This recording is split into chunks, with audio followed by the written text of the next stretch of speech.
Hello, welcome to Revenant Reads. I'm Vin, and this is the song tag.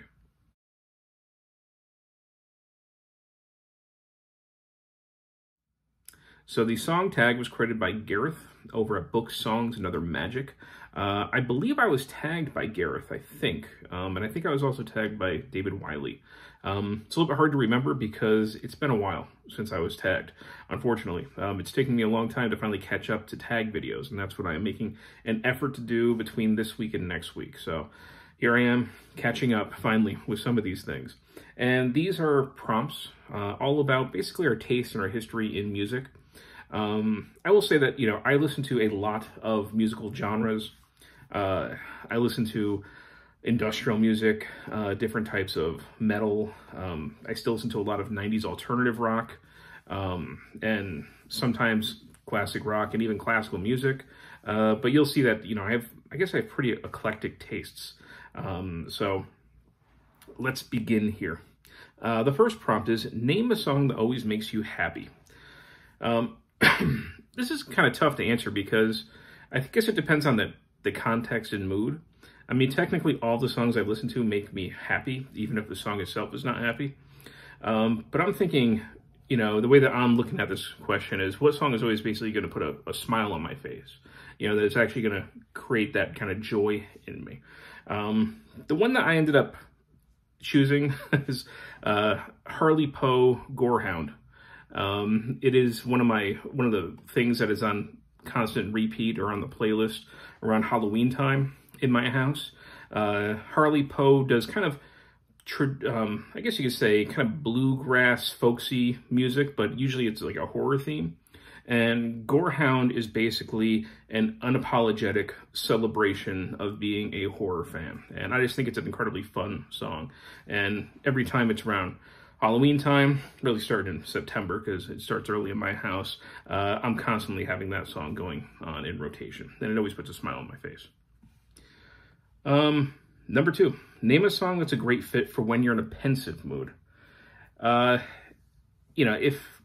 not sure exactly what he means by pensive, if I'm thinking about the song or if I'm just thinking hard about something and music is playing. So if it's the second thing, if I am studying, trying to learn something and I want something on the background, or if I kind of want to chill out and let my mind wander, I'll often listen to Norse-inspired folk music, things like Heilung or Wardruna, Danheim, SKALD. Something about between the drums and percussions and the voices and hearing the kind of Old Norse language that they usually sing in, quite often. The rhythms, it kind of puts me in something of I wouldn't say a trance mood because I've never had anything like that, but, I guess as close to that as possible for somebody who's so thoroughly secular as myself. But if it's a song that I'm going to listen to, and be pensive about, it's probably going to be Tool. That's kind of the go-to band for that. Songs like Third Eye, which is all about, taking hallucinogenics, basically. But it is just a trippy, I think 10-minute plus song that doesn't feel as long as it is. And it's just an amazing journey. It just has me engaged in the entire thing. Or another song by them, Grudge. Another one that I'm kind of focusing on listening to, not just the lyrics, but also the polyrhythms and how everything is changing. So I guess Tool would be a band that I would go to if I'm particularly pensive about music itself. Number 3, name a song that changed your taste in music. A lot of my tastes, it's been a while that they changed my taste in music. I can think of something like 9 Inch Nails. I've been a 9 Inch Nails fan ever since I was a teenager, but I remember hearing 9 Inch Nails for the first time was quite an experience, a powerful experience for me. Hearing that kind of industrial music for the first time and realizing just how much it clicked with me. So that kind of pulled me into more industrial music. So I guess 9 Inch Nails is one of them. I guess I found also greater appreciation for bluegrass. I was listening to a few things that were bluegrass here and there, but I think the band that made me start paying more attention to it was Old Crow Medicine Show. They were the ones that originally did the song Wagon Wheel, which, if I remember correctly, was an unfinished Bob Dylan song, and they had asked them if they could complete it. And then there was kind of a more mainstream, popular version that ended up being a cover, that ended up being played all over the place, but I definitely prefer the Old Crow Medicine Show version. And I haven't listened to a lot of the more recent stuff. I know it doesn't quite click with me as much as their earlier stuff, but their early stuff especially, it showed me that bluegrass, not only do I like that kind of acoustic sound with, with the banjos and fiddles, but, it doesn't have to also go along hand in hand with a kind of stereotype of, like ignorant mountain folk or something like that, that you can very easily fall into that kind of stereotype when it comes to that kind of music, that kind of traditional American music. We have locally, just a town over, where I live, every summer there is a bluegrass festival, more like a contest, where people go up and they, play fiddle and banjo and bands play, and it's an inexpensive day. You sit out there, you listen to the music out on this big lawn and, drink beer and just have a good time. And I always look forward to it every year. But the thing that really got me into it, I think, was Old Crow Medicine Show and hearing their lyrics and how smart their lyrics could be. There was one that really stuck with me, and it was the song Ain't It Enough. I'll also read a little bit of the lyrics here so you can get an idea what I'm thinking about. He says, show me a river, I'll show you an ocean. I'll show you a castle turned into sand. Oh, we rise and we fall, we crash on the coastlines, and only our love could last till the end. Fortune is fleeting, time is deceiving, our bodies are weak and they turn into dust. I'll follow the wind blindly, but love is like lightning, strikes only one time, but ain't it enough? And that song really connected with me. I mean, the whole idea of ain't it enough is basically, isn't it enough just to be alive, to be able to experience, life for the short time that we have? Why can't that make us happy? Why do we have to add all this extra stuff? And they have songs like Motel in Memphis, which is a terrific song about Martin Luther King, and a lot of fun songs too. So yeah, they definitely brought me into more of a deeper appreciation of bluegrass. During the pandemic, I found out that I liked symphonic black metal, which I wasn't aware of beforehand. I had come across the band Carach Angren, and they had a song called, The Vampire von Nuremberg, about a real life guy who, basically dug up corpses and ate them. But they had a whole album that was, it was Frankensteiner Strata e Montanus, maybe I think is how it's said. And it's basically Frankenstein themed.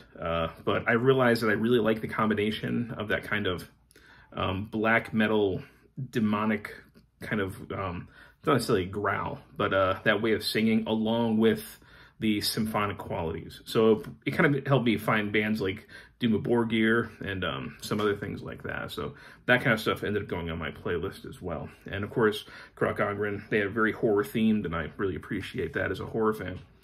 And another band that brought me back into, I would say, power metal would be Brothers of Metal. They're just kind of a fun group of friends that sing about Norse mythology.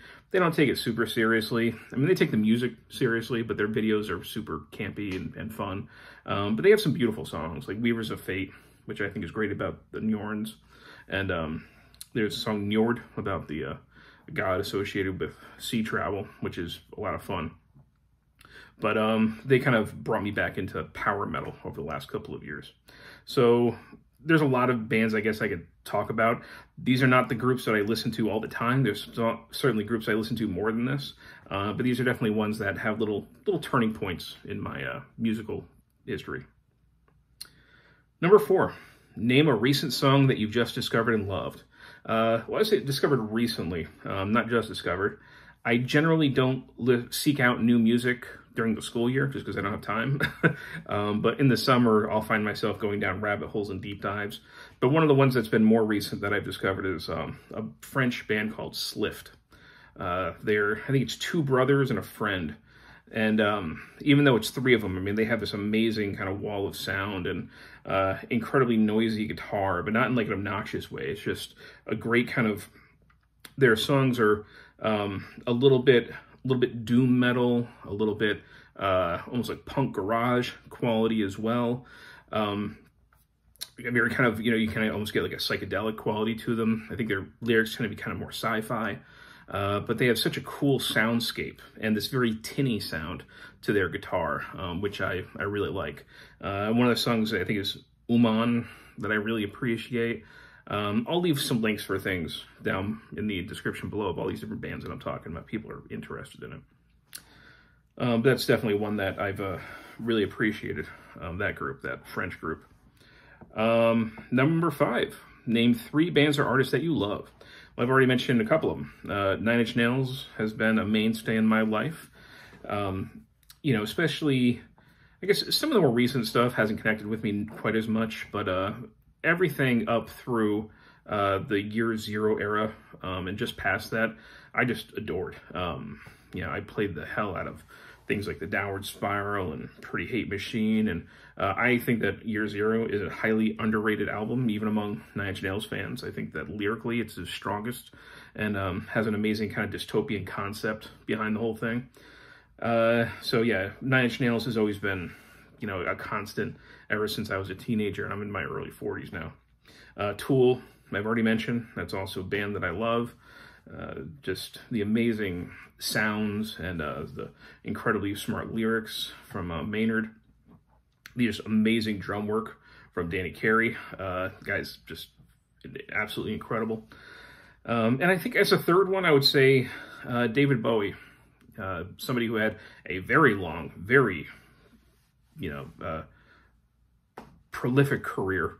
It constantly reinvented himself. His stuff from the 70s especially, I love, the Ziggy Stardust era and Thin White Dude, all that, all that stuff. But that's my favorite era.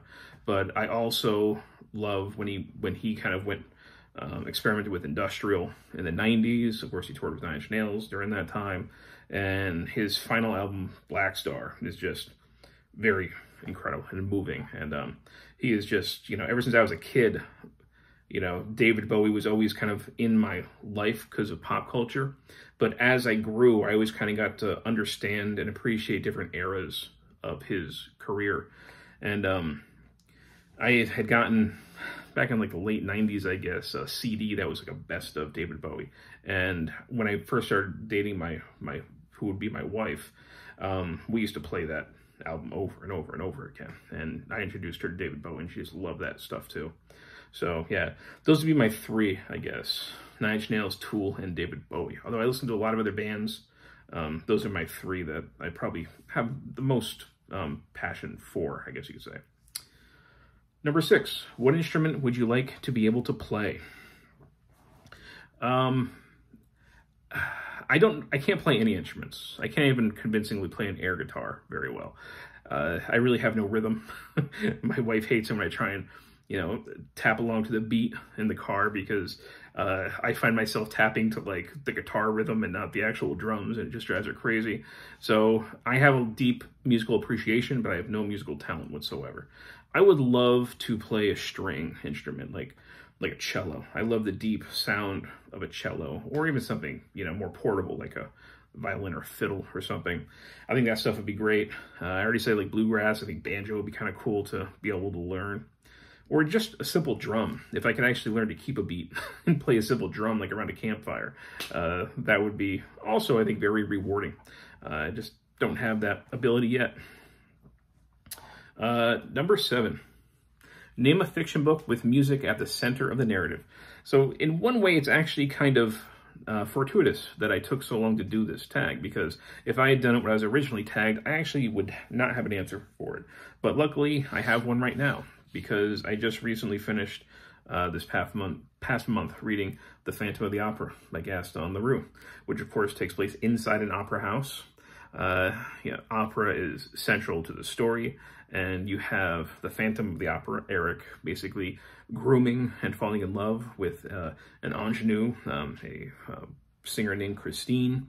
So yeah, I think everybody knows this story, but this is going to be my pick for a book, a fiction book, right, with music at the center of the narrative. And 8, tag some people. Yeah, it's been a long time since this tag was created. Trying to think of people who maybe maybe would do it, but I don't. Yeah, I'm going to tag Brian. Brian's channel, he's been participating in Historathon. He's been an awesome participant in that. I think he's also going to participate in Book Trek, which is great. But I love his commentary when he's doing his updates and on reading, and also his tags. So, Brian, if you want to do this, I'm going to tag you in this. So that's it. Those are the answers, or my answers at least, to the song tag. As always, thank you, BookTube.